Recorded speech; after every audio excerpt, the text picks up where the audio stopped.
right now. Good afternoon. Welcome to this week's Kollective Foundations weekly live session. We're glad you're here with us for your Wednesday lunch hour from noon to 1 p.m. Today, we're excited to welcome our special guest speaker, Rayna G, Beckley Branch Manager of West Virginia's Division of Rehabilitation Services, who will be sharing insights today on defining your future, helping us think ahead and plan well for the future that we want to build. Settle in, grab some notes, and let's learn together. Passing it on to Miss Rayna G. Thank you for having me. I appreciate you guys having me. That's a really huge, barrier for people, just defining the word success. One of the things as a counselor that I've tried to say to people is success has no definitive definition. And I know that sounds like a crazy way to throw it out there, but my success is not your success. It's not your success. It's not yours. Where we get caught up is we define our success by other people's success. The moment you do that, you are out of the game. That's the problem. So you've got to find your own race, and you've got to run your own race. Mm-hmm. So my number one rule that I give students when they're making a decision, or even adults when I come across, what's your race? If you want to be a NASCAR driver, you can't ride a bike. You've got to figure out what your race is. If you want to be a counselor, what is your race? Can you stop at high school? You can't. But knowing the steps, being able to measure the steps, being specific goals, and be oriented towards them is how we define our own personal success. Anytime someone says to me, so-and-so did that. Well, that's fabulous for them. Mm-hmm. But they don't wear your shoes. You have to figure out what success. Success for some of the individuals that I come in contact with is just getting out of the house and working 10 to 15 hours a week, and they live the life they want. They're happy. That is success for them. Mm-hmm. Some people want to be a doctor. They want to be their name on a building. That is success. I'm sure the Walmart family, their success is defined by stores. How many stores they have, what their daily quota is, how many loaves of bread they sell. That's their definition of success. So when I meet with people, my goal is you always need to do and focus on self-discovery first. You cannot define anything until you know who you are. It's really simple. And it sounds like self-discovery, it's you, it's me. I'm all I got. I can't take what Michael has. I can't take what Carrie. I can't take what you have and say, give me that. I'm going to use your skill set to build me. No, it's never going to work. And then failure becomes insurmountable because it keeps happening. But it keeps happening because you don't have the skill set that you say. You're running somebody else's race. And that's the bottom line of it. So when we're looking at self-discovery, we want to look at education. Education is huge in when you're discovering. But it's really your decision where you stop in that race. You can go to high school. You can go on and get your degree. You can get your master's degree. You can become a doctorate if you want to. But 90% of people pick something and they stick to it because somebody told you had to stick to it. I think a million times people say, if you start that, you better finish it. We start that when you're a little kid. If you get that food out, you better eat it. If you get that mess up, it's yours. You better keep it. Nobody ever says, I don't want it. That's not what I want to do. And nobody ever says it's okay to change your mind. So by the time you graduate high school, you're like, I'm stuck with this thought process because somebody told me I couldn't throw it away. Yes, you can. And I know that sounds like you're not throwing away 12, you're not throwing away English, you're not throwing away math, you're not throwing away science, you're not throwing away history, you're just pivoting. If you pivot, there's something, and even my shirt today says, do what makes you happy. If you do not do what makes you happy, you will be 50, 60 years old and unhappy. Mm-hmm. You will be. So when you're making that, but 9 times out of 10, we spend time at a job. 40 hours out of the week, you're somewhere working. Even if you're retired, you've spent so many years defining these hours of how I'm going to get to retirement to be done. And you think you're instantly going to find happiness there, but it's not there either. No, it's not there either. So when we're looking at it, when you get there, 9 times out of 10, people will say, and I have students, they say, I just want to get a job. And they turn that job into a career. But then I ask them, do you love your job? And they're like, it's okay. pays the bills. We've heard that, right? It pays the bills, right? That doesn't define happy or your success. You just paid the bills. But if you ask them, what would you really want to do? It's so far-fetched from what they're actually doing. And when I have students or individuals come in my office, I say, how long have you been doing that? And I say, I've been doing that for 25 years. And I ask them, they'll say, I got 25 years of experience doing that. I said, do you have 25 years of experience, or do you have 1 year of experience that you've done 25 times?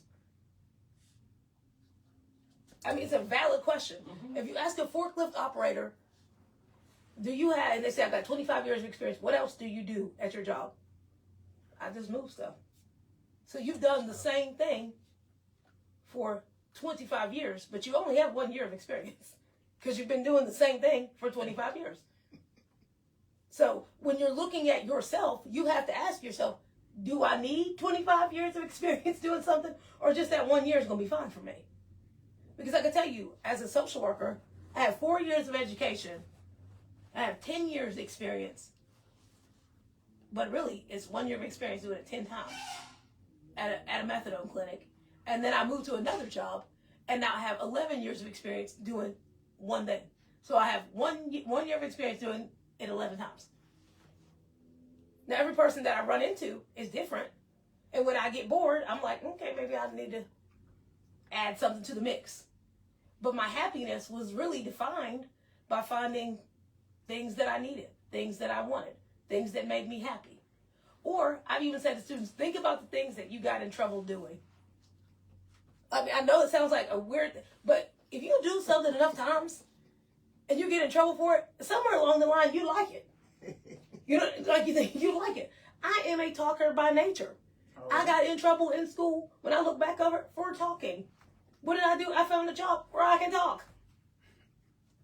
Guess what? Nobody tells me to shut up anymore. I'm doing my job. That's good. That's the way it's supposed to be. But when you think about it, it's just what's called a SMART goal. It's specific, it's measurable, it's achievable, and you timestamp it. When I went to school, I said, I got 4 years. Can I knock it out in less time? Or is it going to take me 4 years? And they told me, nope, you're here for 4. You're here. And I said, okay, I can commit to that. But when I got finished, I could look at it. It leveled my playing field. Then I could say, oh, well, really, this is where I thought I wanted to land, but I want to land over here. So then I had to go back and say, well, how do I get there? Is this 64 or 77? Which way am I going to get to this destination, right? So I had to figure it out. And once I figured it out, I was able to say, okay, well, 2 more years is not that bad to get there. Now, when I got there, I said, yeah, I'm done. I'm not paying any more money for anything else. I can learn it as I go. But that was my choice. So as we're doing that, but that's self-discovery. Self-discovery is the easiest and hardest thing at the same time. Because sometimes looking in the mirror at yourself is the hardest thing to do. Nobody wants to admit I got flaws and faults. It's real easy to say, girl, you look good today. It's real hard to say, you need to work on that. You know, like, I mean, it's the truth. It's really, really the truth. Like, if I ask somebody, and I would say, I'm a 76 baby, so I'm old. But these younger girls, they have something that we didn't have then. They have confidence, maybe too much confidence. Yeah, but they're not afraid to try something new, to expose themselves to something new. Whereas back then you were told, this is the way you do it. This is the way you do it. So when we're working with students or adults, that path of discovery is starting kindergarten, right? I would say as adults, the hardest thing I have with adults is they'll come to me and say, this is what's going on. I was like, you want to get tested for that? And they're, no. Why not? Hey. Why not? What can you, no harm, no foul, what do you lose? And when you present it that way, people don't, I said, listen, it's 4 hours of your life you're not going to get back. But you'll learn something. So in navigating through these challenges of becoming successful, is it often good to have a mentor? You know, as a young person, maybe coming out of school or whatever, is it good just to have a mentor that would be on your side? I'm not saying if you're on your side, you know. Yeah, an honest mentor. Be on your case. Yeah, but I think it's important to have an honest mentor. Right. Sometimes we get mentors who just tell you what you want to hear. people get frustrated when they don't hear what they want to hear. But the goal of a mentor or even an internship or something like that is to teach you something. If that person's just agreeing to everything you say, what are you learning? What are you learning? Like, people get frustrated when you say, listen, that might not be a great idea. And people go, well, why not? Well, there's a million things that could go wrong. There's a million that could go right. Which one are you going to choose? Measure it, figure it out. But a mentor for students, especially coming up, don't be afraid to ask. I think that's just as true for adults, because you can get sidetracked. And sometimes you get sidetracked, like if you have a criminal history or you've had a substance abuse background or you've had, touches with the law, you don't think things are possible. That really laws have changed and people have done, and you don't even realize that dream that you think is so far-fetched is right there at your feet. Or certain things are more accepting now. Yeah, than they were. Like instead of like West Virginia as a whole has a big push for substance abuse therapy and doing these things. So that's, if you change your life, people are more open to saying, hey, let's give them a chance than they were a decade ago. So like being that, and also I don't think it hurts to, if you know how something's going, you could be a mentor for someone and you don't even see yourself in that light. Like I'll give you an example. There's a young man that recently I met, and Mikey just happened to walk in the door. I said, hey, I need you to meet him. Let's meet him. Because he doesn't see himself. We get that tunnel vision of what we already see or what somebody has spoon-fed us about ourselves. I really sometimes will take the spoon and knock it out somebody's hand because they're spoon-feeding you something that's not realistic. Like they're saying, you could never do that. Where's the rule at? Is there some book that wrote, Rayna cannot do this? Well, erase that. Where's the eraser? Like, I think I can. I'm going to try. But if you don't at least try, and you just eat the cereal that somebody's feeding you and saying you never can do it, well, you will never do it. Law of attraction. Yeah, you will never do it. You will believe that. You will look in the mirror and say, hey, you can't do that. You can't do it. Whereas the reality is just knocking on the door and saying, I'd like to try it. I'd like somebody to just, in your life, if you think about the course of your life, how many times you failed at something. Like, I want to meet the one person in the world who's never failed at anything. Because I don't believe that. I believe that when you fail at something, you have a 100% chance of learning something. You have a 100% chance. Either you're going to be successful or you're not. But either way, you learn. You learn, that's not for me. And I've been successful at things that I wish I would have failed at. Because I've blocked myself. Oh, I did great at that. And then I go, man, I really don't like this. But everybody goes, you're so good at it. But I don't want to be. I don't want to be good at it because I don't want to do it. But then we convince ourselves that because you're good at something, to do it. I had a client come in, and her hands, she had arthritis bad in her hands. And she said, I need a new career. She said, I've been typing for 45 years. I said, did you ever like it? She said, absolutely not. She said, I don't like the sound the keyboard makes. My hands hurt afterwards, and I'm good at it, so people keep shoveling more work at me. I said, what do you want to do? She said, definitely not this.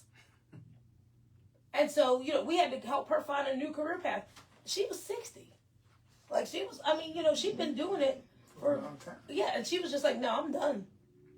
She was like, I'm done. I don't want to do it. But her done came at the company closed, and she had no choice but to pivot and find something else because there's really not transcriptionists anymore. So she had to pivot and find something else. When she did, she found a career that she really, truly can do now, that she feels fulfilled. And to me, when we're moving up in age, being fulfilled now, he's the youngest person in this room. He got some time to move around and shake a little bit. I'm 48. I'm not moving and shaking nothing. I'm trying to just stay where I am and be in a place where it's going to work out for me to get. So I'm always have that circle of happiness. And you create that yourself, your circle of happiness. And it's created not just by a job, but by the people you put in your life. You have that outlier that you only want to deal with them once a month. Like, I can deal with you for 35 seconds on this day. then I need you to leave. You know what I'm saying? You gotta go. But you gotta go. Everybody has that person in life. You don't discard them, but you're like, 35 seconds. That's what I got for you. You know, like, and they're fine for that, and then you're like, I'm out of here. But that's okay. That's still your circle of happiness. But you just gotta figure out where they stay in it. And you have people that you love who are not the most positive people in your life. And I explained it to a kid, like, you are your own planet. And you got your rings around your planet, right? So you got to be on the furthest ring. I only want to see you sometimes. Like, I want you to come around and pass me and keep it moving. You know, keep it moving. But the people that you love, you want them closer to you because they're your reflection point. Mm-hmm. Like, if I question something, I'm going to come to you and say, what do you think of this? But we also need to be honest. It's not everybody that we can say, you can ask that question. You have to know the players in your game. So it's kind of like a basketball team. You got your 5 starters and you got 5 on the bench. At any time, I might put a starter, sit them down, and I might pull somebody off my bench. But you got to know that person that'll be honest with you at all times. We have that friend. And sometimes the family member, you don't even want to hear it, but you know they're going to tell you anyway. But that's part of that self-discovery, that career exploration, and then towards proactive planning. So proactive planning is the last step. So if I've got to a place where I'll use you an example. You've decided you want to be a school teacher. You already have a degree. This is just career exploration. You already have a degree. And you're like, I think I want to be a school teacher. You have to decide what route to become a school teacher. Nowadays, you don't even have to go all the way back to school and do all that. You can just apply to be a substitute teacher and then go take the testing. Now, here's the thing. Someone on your side might be saying, oh no, you got to go back to school. You got to start all over again. And you can be like, no. But that's where you do the research, figure it out, make the phone call, get a mentor, see if there's internships, find summer camps that you can become involved in so you can start building your team of people. And you can have a team. You can have your employment team and your personal team. Like, these people I deal with at work. These people I deal with at home. Mm-hmm. That's okay to have 2 different teams. I mean, if you want to play for the Bulls and the Lakers, you can. You can play for both teams if you want to, I guess. I mean, I never seen a rule say I couldn't, so why can't I? So, I mean, you're going to have to show me where I can't do it. So when you're doing those things, we've talked about getting in the race. So now we've got you in the race. You're in the race. You've made a decision. We proactively plan for that decision. So what happens if you get sick? Have you left yourself enough room to be able to pivot and use your skill set that you already have to still find your happiness and support yourself? Because really the name of the game is emotional happiness, emotional well-being, physical, spiritual, vocational. Those 4 components, when you put those together, that's your cube. That's you. So you have to decide. And some people's spiritual is 75% of their square and everything else is just around it. Mm-hmm. Whereas some are like your job, but if you don't find a healthy balance of it, then you're once again, your happiness is like a seesaw. One side's up, one side is down. So you've got to figure out how I fall in that. So one of the things I will say, when I say get in the race, you have to be able to persist in resistance. So I had a college professor who told me that just be a salmon. And I thought, why would I want to be a fish? I mean, it took me like days, to figure out what he was talking about. He said, you never heard the story of salmon? I said, no. And I never, that's not even something I would look up. And he said, they got to swim upstream. Mm-hmm. He said, they swim upstream. Jump out the water. And jump out the water in order to make it. He said, if you don't have what a salmon has, you ain't going to make it. And I remember thinking, you old man, you don't tell me what I got and what I don't got. Mm-hmm. But he was right. If you do not have at some point, I'm not saying every day, you got to walk around being an aggressive person and doing this, but there should be some components of you that are aggressive. Especially when it comes to yourself. I'm talking about me. I'm not talking about nobody else. And I think sometimes we lose focus when you get in a relationship or you're parenting or you're sick, your focus shifts off of you. I mean, I'll give you all an example. How many times would you say in the last, what's today, Wednesday? Okay, from Sunday's the beginning of the week to today, have your focus, when it should have been on you, shifted to something else? How many times? Ooh-wee. I mean, like, if you're thinking about it, how many times, like, even this morning, from the time you got out of bed to right now, how many times should you have definitively been focused on you and didn't? You put somebody else's happiness in front of you. You put somebody else's well-being in front of you. You were like, well, I'll go ahead and do it. How many times? Quite a number of times. Quite a number of times. And that's just today. But my question is, you have to be in a place where you're healthy enough to withstand that. Because otherwise, part of that focus on self-discovery, self means you.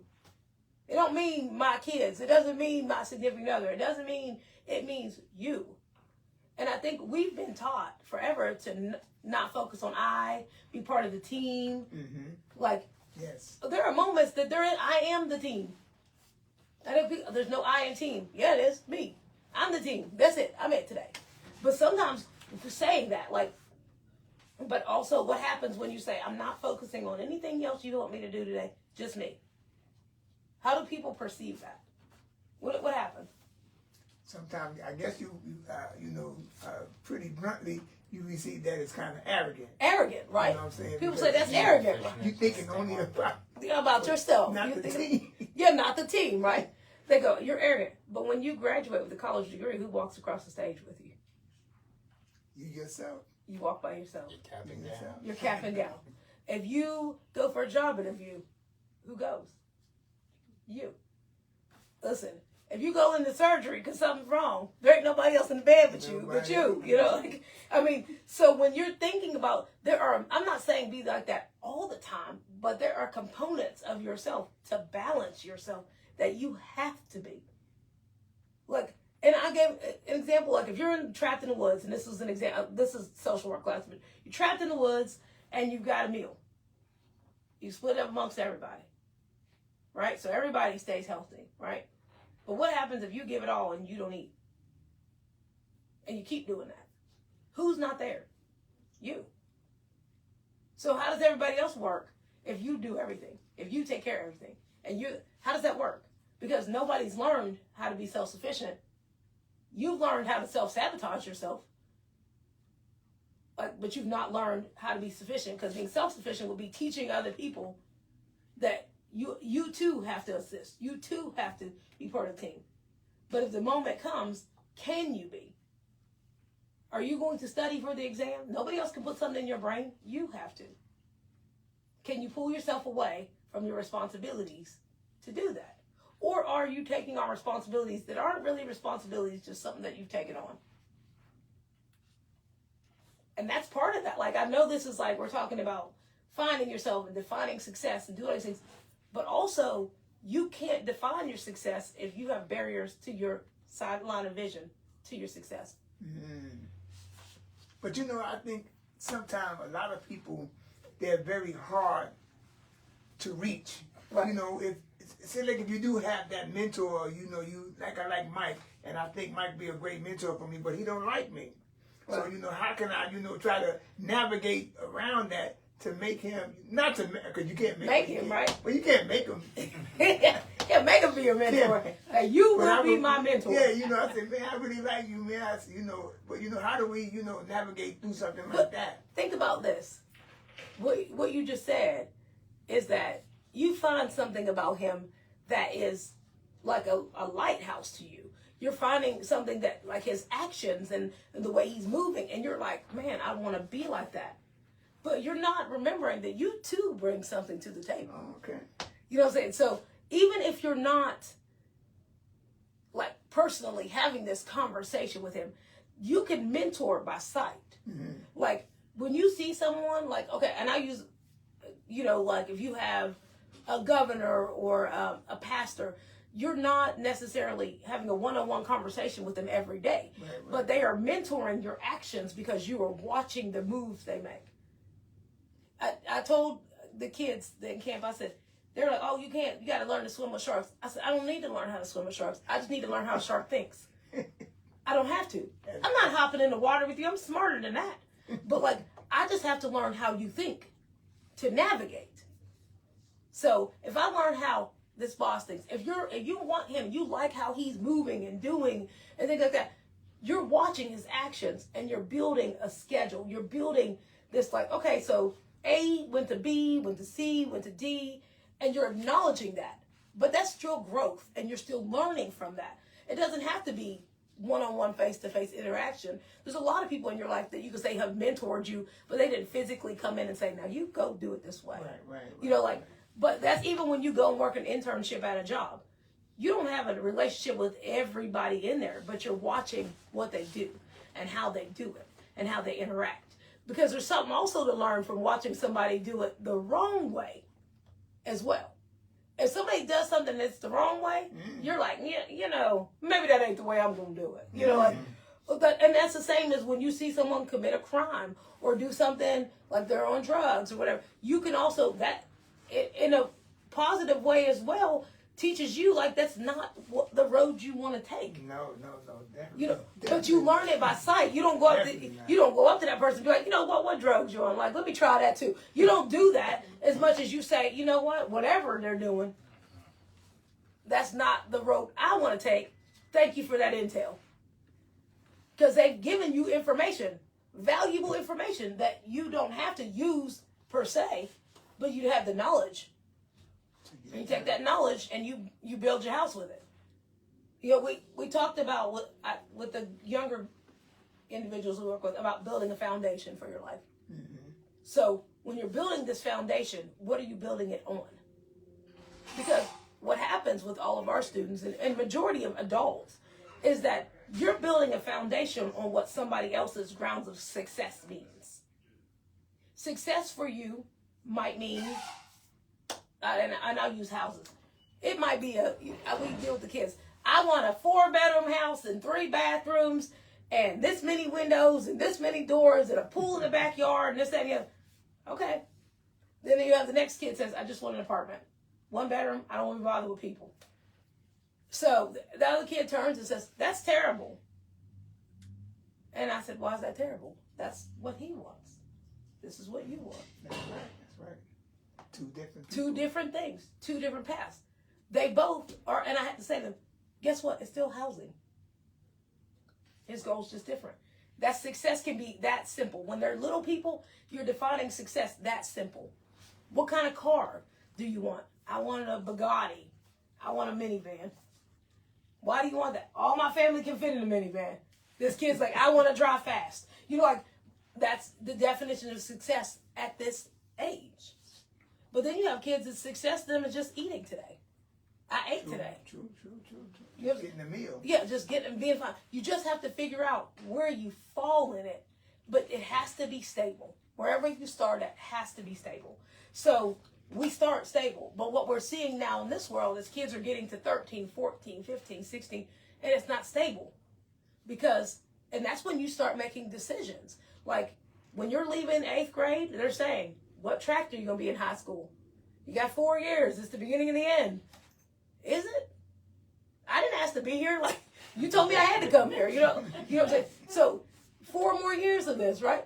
So you have to decide what you're going to be and how you're going to do it. So when you're doing that, are you saying, hey, you decide? Or is what's happening is somebody else is deciding for you? My favorite thing I've ever seen is a kid tell a guidance counselor, no, I'm going to college. And the guidance counselor goes, no, I don't think you are. And the student said, I don't think you get to decide that. That is self-advocacy. You don't get to decide for me. That's right. How do you know in the 9th grade that I'm not going to college? Do you have a crystal ball? Do you know? No. But what I did say to that student, okay, you threw it out in the universe. Make it happen. You threw it out. Nobody can stop you. You're right. These 4 years define that. When we were there, we were just trying to get out. Hurry up, steam. And then some people stop growing right there. They stop growing. I have students all the time say, I just want to be a coal miner. That's their success. I don't knock that. They're like, and most of those kids go on, they become a coal miner, they make $150,000 a year, they live their best life. But usually those are the same boys that go to Votech, they come out as electricians and go into coal mines and make money, and they have that electrician to fall back. That's all I say to them, make sure you got something to fall back on, and just in case. And they do. But when you're doing that, us adults, we don't do that. We say, oh, I always knew I was going to be this. And then when it doesn't work out, we don't pivot. We just stay there. I get that parents, people all the time, adults. Nursing is a big one for me. Like, people say, I want to be a nurse. What kind of nurse? That's right. There's a lot of tracks. Which one do you want to be? What is your success? What do you define success as nursing? And they'll say, I want to be a nurse practitioner. Then you say to them, you got to be an RN, and you got to do all these steps before then. You don't just hop straight to that. And then you explain to them how much money is involved in that process. Because I have to be realistic with you and say, this is what it costs, and this is what it does. And then they say, okay, well, what about the LPN? I say, it's free.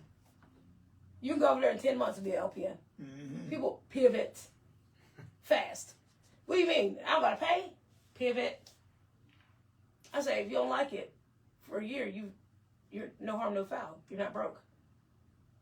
They go, and they go, when you get the hospital, or the bridge after that. But you're making money. Especially as adults, when you're coming in with responsibility. You already come in with, I got rent, I have electric, I have water. You can't just pivot real hard and say, I'm going to not work nowhere and go to school. But also, those are having conversations. Is your happiness defined as no electricity? Because we have to make sure that you have electricity while we're doing this, or that you don't become a CPS case because you don't have power and food and a place to live. So if you got somebody in that position, wanting to be a nurse or however you nurse practitioner, I've never wanted to do that though. And I don't know, me neither. But if we got somebody in that kind of position and they don't make it to that, you saying fall back on? Yeah, you have all those things to fall back on. So like, that. If you come in and we'll use West Virginia Tech because it's up the street. So if you go in and I have the conversation with students and I say, listen, you can, LPN is an option. You can go to West Virginia Tech. It's 4 years. But I explained to them the first 2 years is English, math, biology,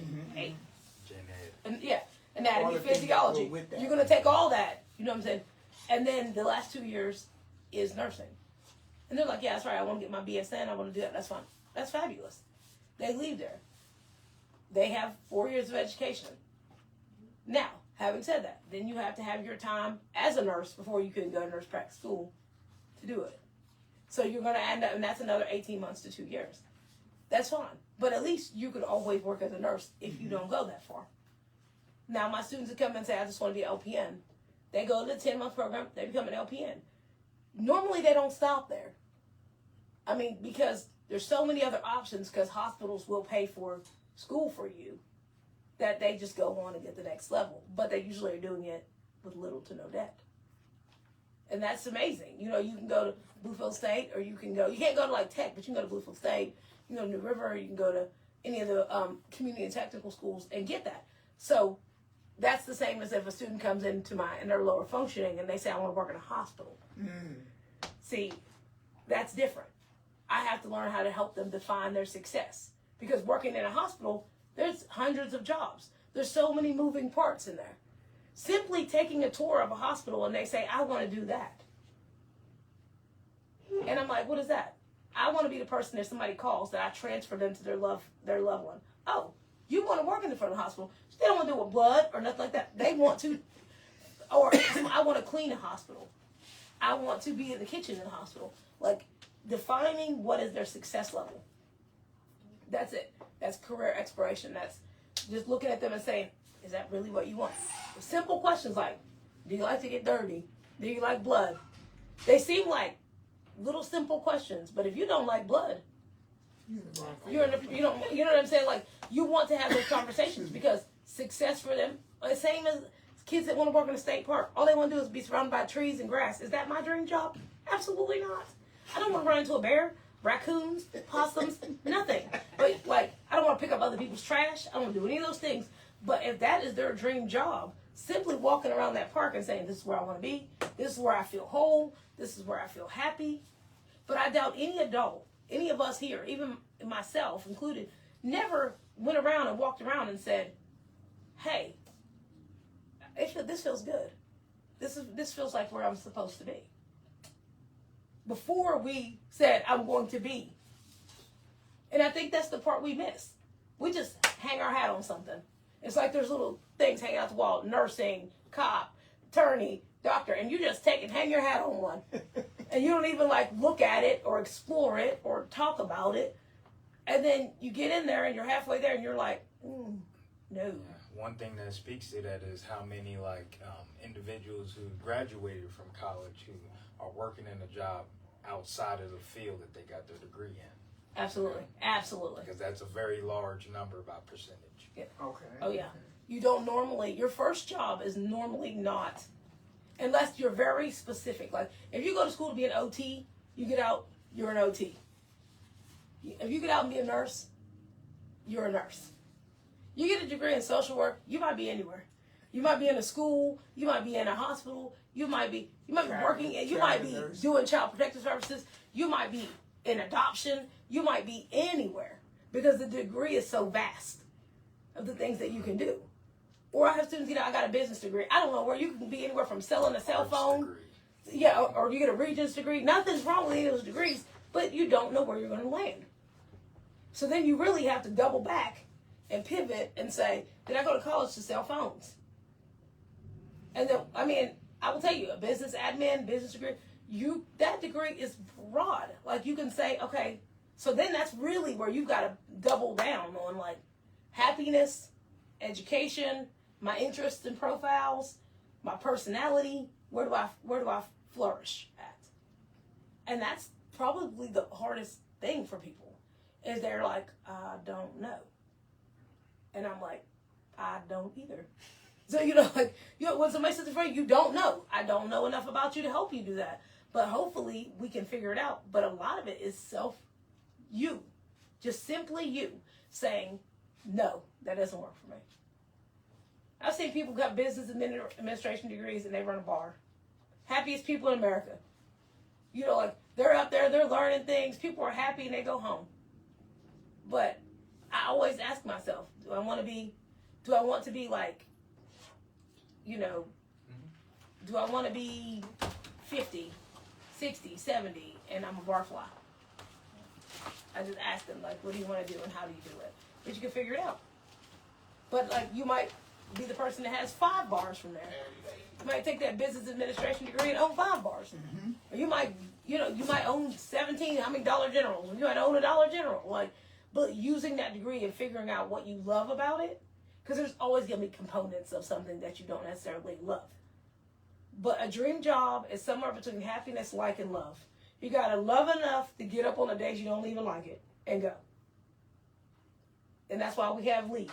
That's why you have vacation days and sick days. I also think, too, like this. Say if a young man or a young lady, whoever it is, they're looking for a job. And you, as a counselor, tell them, say, well, yeah, I know, I'm asking you if you know of any positions. Say, yeah, well, there's some openings over there at the trash company. Yep. Mm-hmm. You know what I'm saying? And I'm thinking, hey, man, young guy, they're like putting on cologne and, cleaning themselves up. They don't want to go over there to the trash company to get a job. How would you try to direct them to tell them? I think that might be a good opportunity for you, and I don't know if you might like it or what. I always, as a counselor, and this is just as a rule of thumb as a counselor, I start with the worst job for you. I start with the worst. I know it sounds crazy, but this is reverse psychology. I start with the worst job. I know from talking to you time and time again what you absolutely don't want to do. And I will say, how about that trash company over there?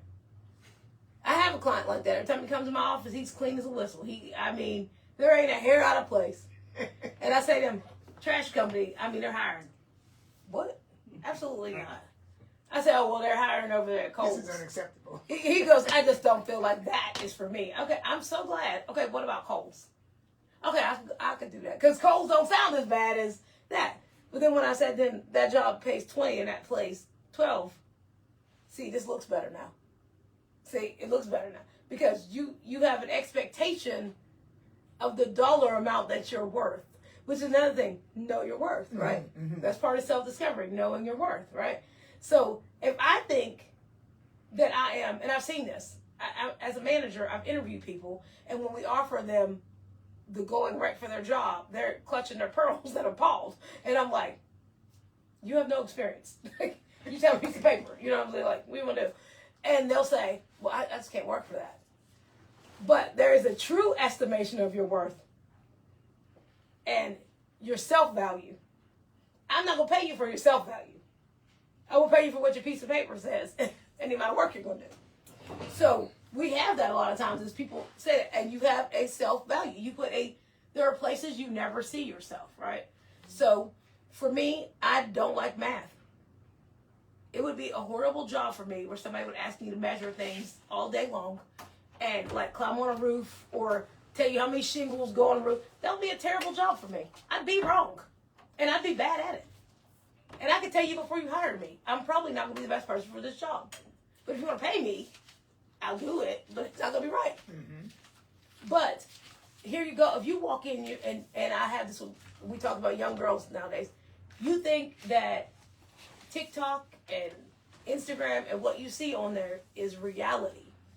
That's 50 takes of something before she put it out live. So that's 18 hours putting on makeup, fake hair, fake nails, fake everything. That's now becoming reality. So, well, so-and-so makes $1.7 million a year. Okay. You live in Beckley, West Virginia, and you're in the 11th grade. I'm not paying you over minimum wage. And kids will say, no, I ain't working there. Or like McDonald's is the worst place in America to work. McDonald's gives scholarships. I do have something that will be good in this conversation. Okay. The actual worst place that I've heard about would be Goodwill. Goodwill? Okay. Yeah, people with disabilities get paid like a cent an hour. Like a penny an hour. Yeah. I don't know, because I feel like that would be illegal. But I think you can volunteer there as well, and they don't get paid anything. Yeah. Yeah, that's not, but I always think, like, sometimes you're there for the experience of the job versus, like, and that's what I'm saying, internships, experience, work experience. We do a trial work experience. We send somebody there. If you don't like it, I think that's the best thing that we do. If I send somebody somewhere and they hate it, they can say, I hate it. I hate it. Like, having a space, when you go get a job, and you have that job because you got to pay your electric, water, and sewage, you can hate it silently. You know what I'm saying? But when you work somewhere and you don't like it, you can say, this is not for me. I don't like it. This is not where I want to land. Whereas we as adults and people with bills have to land there and stay there until we find another landing spot. Right? We can't just be like, nah, I quit today. Which I've always admired people who could just quit a job and not, I'm like, yeah, I've always admired that. I think it's a terrible thing to do. Done. But I've always admired people that can say, you know what, I quit. Mm-hmm. Because in my mind, I'm saying, what about that electric bill? Like, I can hear myself in my head saying that. And I've seen people walking their job and say, I'm never coming back. That's how it's going to work. And I'm like, how did you do it? Like, I want to know, like, where's the special place you go in your brain and your body that allows you to say, you know what, I'm not going to. Or did you hit the Powerball and didn't tell me? Because that's different. If you hit the Powerball, you can quit whatever you want to quit, you know? But until that day, I have to get out here and I have to define my success by Rayna, by what I bring to the table. And everybody else has to do that too. Absolutely. So when you're doing that, are we finding places where we can be like, this is my value? So, prime example, if I'm not Beyonce, if I was Beyonce, then my value for myself would be, I'm worth 50, 60, 70, 100, whatever I'm worth, you know what I'm saying? But I'm Rayna in Raleigh County. And I'm like, I got, whatever they pay me. You know what I'm saying? That's what I got. And I don't get to say, you know what, I quit because you won't give me 50 extra cents. Because it really, and I've said this to people, you want to quit your job, but $10 in my pocket is better than $0 not in my pocket. And I've had people come to my office and say, I'm going to quit my job. And I go, okay, let's talk about it. If you quit your job, I'll get one more paycheck. Okay, but what happens 2 weeks later? even if you get a new job, you have to wait to go through payroll, and you haven't even interviewed for that job yet. Mm-hmm. So what happens on the first of the month when everything's due? How do you figure it out? Does your value decrease? And I said, right now your value is that paycheck and your self-worth, right? Right. If I deduct the paycheck, I'm just down to self-worth and self-value, and I don't know that your landlord takes that kind of thing. No. But I mean, that's the reality. Like, part of like that self-discovery, self-value is being realistic as well. Like, when you're being realistic, ask your landlord, does he like you enough to go a couple months without rent? Call your car payment people and say, you know what, I figured I was gonna quit this job this week, and I'm gonna pay y'all in about 3 months whenever I get everything lined out. Call Progressive and ask your girl with her little gun if she's happy about not getting her insurance payment. Flo. Call Flo and ask her, you know what I'm saying, how she feels about it. You know what I'm saying? Because I assure you they're going to say, keep your job. You know what I'm saying? Like, I can't do no commercials. Yeah, you know, like she's going to say, Yeah. you know, now you're messing with Flo's money. You got to figure this out, you know. So then you need to go to your kids and say, how you feel about, you know, us starving? Because even if, and I've had people, I'll just go to the DHHR and get benefits. That still is a process that's not today. It's still a process. So how do you feel? Does it decrease with decision making? Which is a valid question. I mean, how do you guys think about it? Like, does your value decrease with your decision making? Absolutely. Okay. Simply because I would say because of the outcome. Yeah. One, and what it can do to yourself depending on the choice that is made. Right. Right? Because example, an individual had two choices. They could stay at that job that they were at, or they could quit their job and start robbing people. Right. You know what I'm saying? Like, Right. that act immediately lowers your value. Whether, Right. I mean, maybe not your self-value, because of course that's dependent on how you see yourself. Right. But I mean, maybe your community value or a different type of value in that nature, that would definitely immediately decrease Your your value value. simply because of that one choice. Right. Absolutely.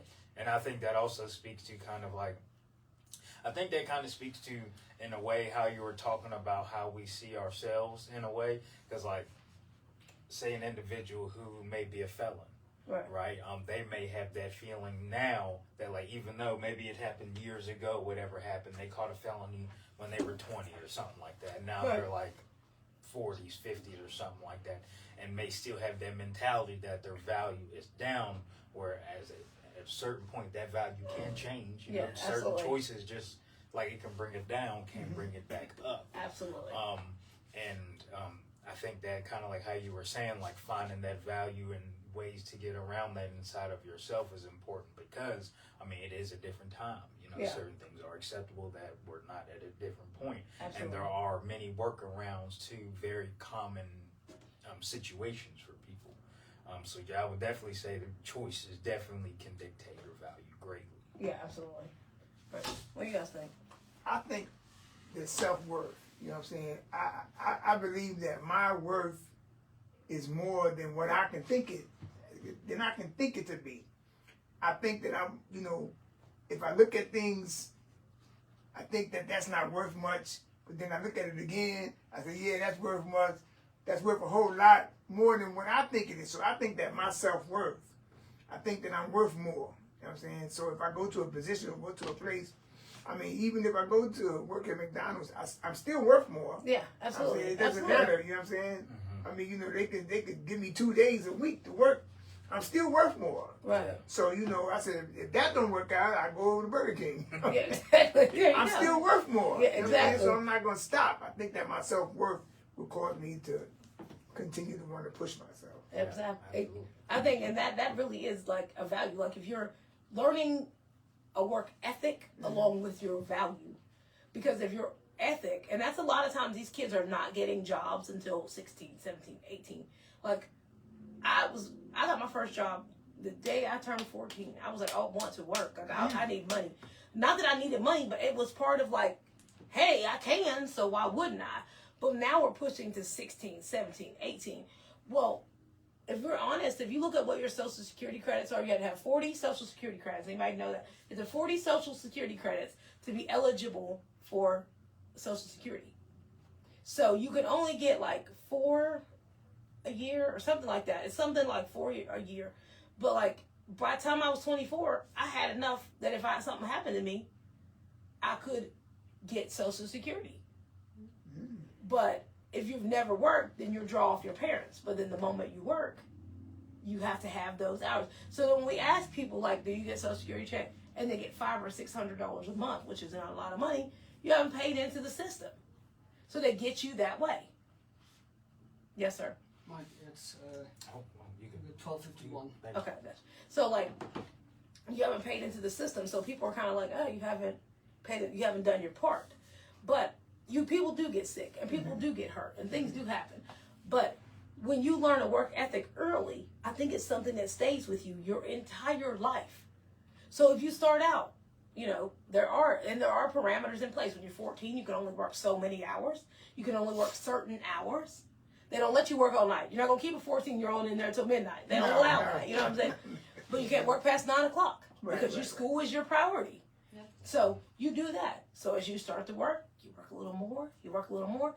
And it's supposed to be a process. You get the paycheck. You see how it feels to have a little bit of money in your pocket. You get a little financial freedom. You get a little freedom. Your parents say, you know what, you can go. You got 20 in your pocket. You can go to the movies. You can go hang out with your friends. Unless it becomes a problem. Then we're going to bring you back to the drawing board. But as long as you're doing those things. But guess what? Money does run out. So no, you know what you've learned? I have to go back to work next week to replenish that money. So that as you get older, then that job, and I've said this to every person in America, every last person should work fast food or wait a table.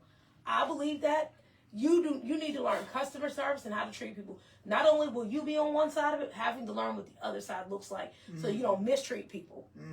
I think that is the most basic common decency, as somebody on their feet serving you food and you have to be respectful of that.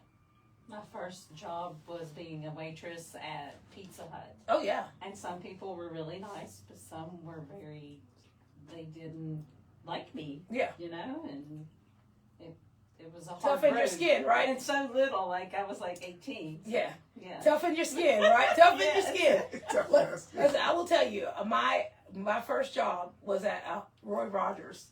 Yeah. Okay. So where I grew up was like a Roy Rogers, and they served Hardee's breakfast.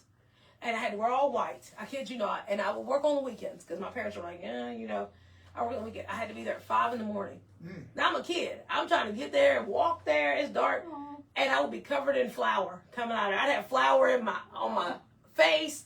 And I'd be walking down the street. People would be like, looking at it. But the thing is, I learned to get up on time, to manage my time, and I'd work. And I thought, this is the greatest thing. I'm done by 2 o'clock. I can be home. I was so tired after that 2 o'clock, I didn't want to do nothing anyways, you know. But as I got older, I went to college, I waited tables.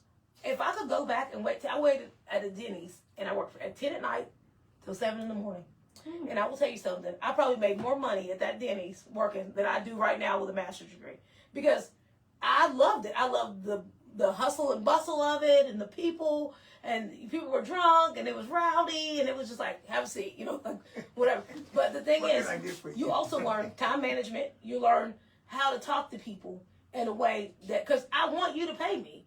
I have to learn how to be nice to you, even if you're nasty to me. Right. And I'll tell you, some of the biggest tips I got from was the rudest people I ever had. Because I didn't let them shake me. I'd say, hey, listen, I'll be right back. Appreciate you. Just give me a second. And be as polite and kind as I can be. But I'd go in the back and I'd be like, you know what? If this coffee wasn't hot, you know, if this coffee wasn't hot, but you could, you know, you have to learn that. But those are the things I believe that half of our working population now don't have those skills. Yeah.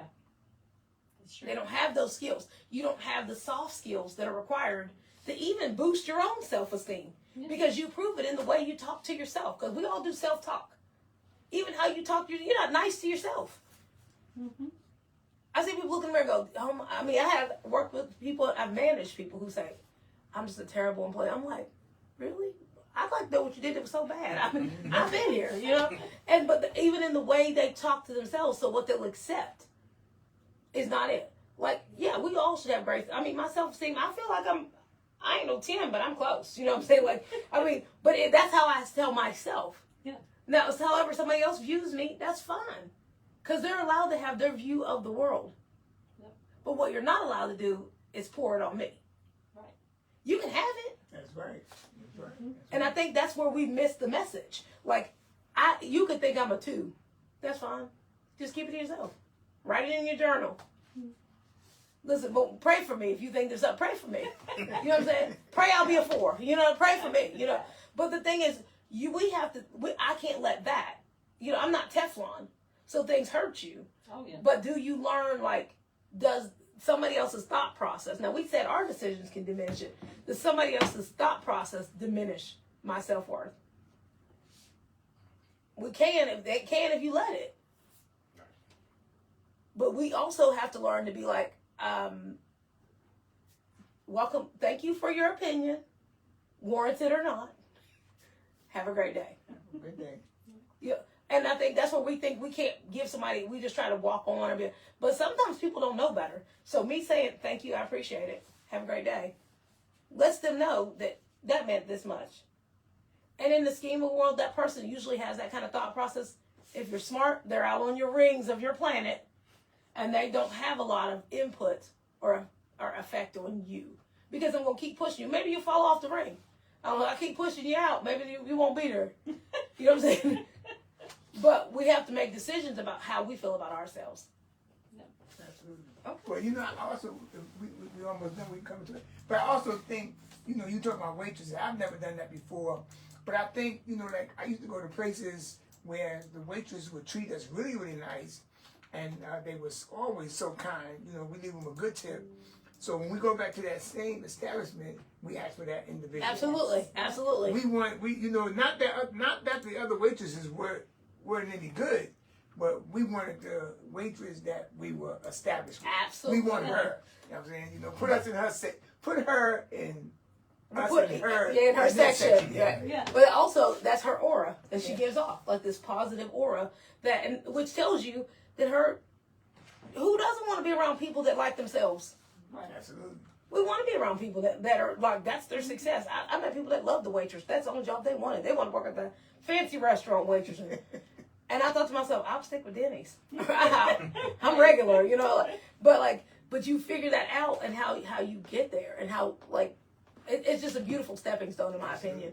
To, especially if you're going to be in a people population or dealing with a people job, especially nurses. Bedside manner is everything, and it has to start somewhere. Okay. There you go.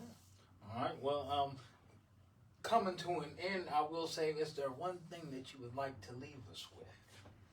Get in the race. Get in the race. Get in the race. Like, I would say, if you don't get in the race, you never know. Get behind the wheel of your life and drive till you can't stand it no more. To drive and just get after it, because you get to paint that puppy any color you want to be. You can change the tires or whatever. You can tint the windows. You can do whatever you want to do, but get in the race. All right. All righty. Well, that was another Collective Foundations with Summit Collective. We would like to thank Miss Rayna G for coming out and giving us a wonderful lunch hour. I hope everybody learned something, and have a wonderful day. Do you want me to press finish? Mm-hmm.